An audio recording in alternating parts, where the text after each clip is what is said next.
Greetings and welcome back to another episode in the series of 1,000 Evidences for the LDS Church.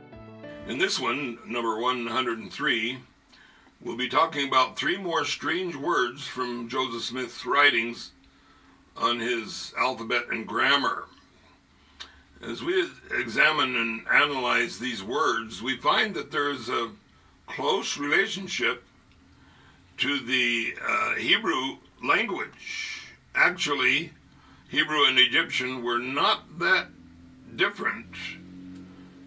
You might remember that the Bible does not indicate any problem, any language problem, when Abraham and Joseph and Moses were in Egypt.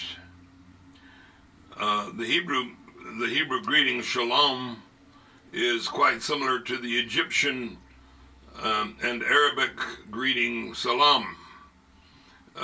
Likewise, the Hebrew word for water, mayim, is similar to the Egyptian word maya. Incidentally, some critics assume that Joseph Smith gained his knowledge of Hebrew, his remarkable knowledge, from the Jewish friend, a scholar, Joshua Sisaks. However, non-Mormon scholar, unbiased, Dr. Lewis C. Zucker of the University of Utah has clearly demonstrated that the Sixes came much too late to have had any influence on the Book of Abraham. You can read about this in L.C. Zucker, Joseph Smith as a Student of Hebrew, in the periodical Dialogue, Summer 1968, Volume 2, page 44 through 48, cited in Nibley, The Unknown Abraham, Improvement Era, January 1969, page 27. As you look at the chart, the first column, Joseph Smith's Egyptian alphabet, has three more words, and we compare those with the other column on the right, which is the descriptions by James Strong from the Hebrew and Chaldee Dictionary.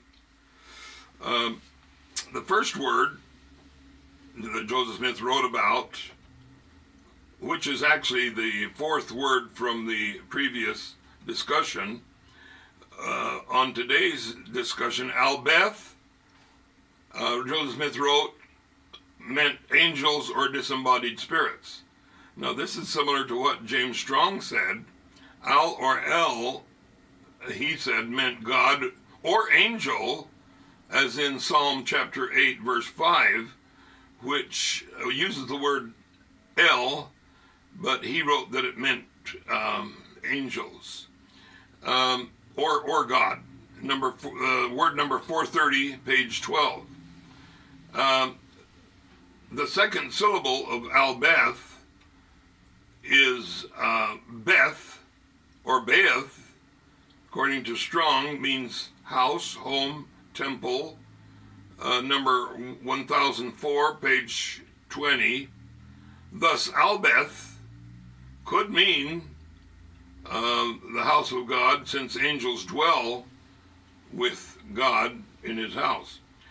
The next word that Joseph Smith had listed on his alphabet and grammar was Aleph, and he described it as meaning in the beginning with God the Savior. Now we look at James Strong.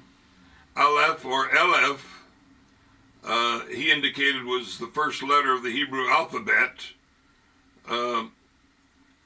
number 505, page 13. Now, the first letter of the Hebrew alphabet is the beginning, just as Joseph Smith said Aleph is the beginning. Remarkable. Okay, the next word is Beth Ka in Joseph Smith's Egyptian alphabet, and he described it as meaning man's first residence, a fruitful garden, a great valley, a place of happiness.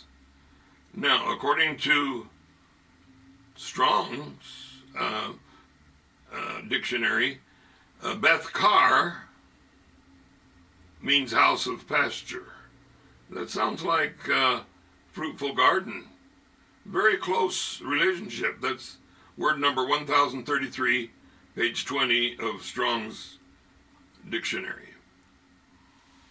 We will examine more interesting words in our next episode. Each of these demonstrate Joseph Smith's inspiration. Thanks for watching, and remember that medical advice would tell us call, don't fall. Call on the Lord for guidance and inspiration. Don't fall for those who seek to cast doubt and uncertainty.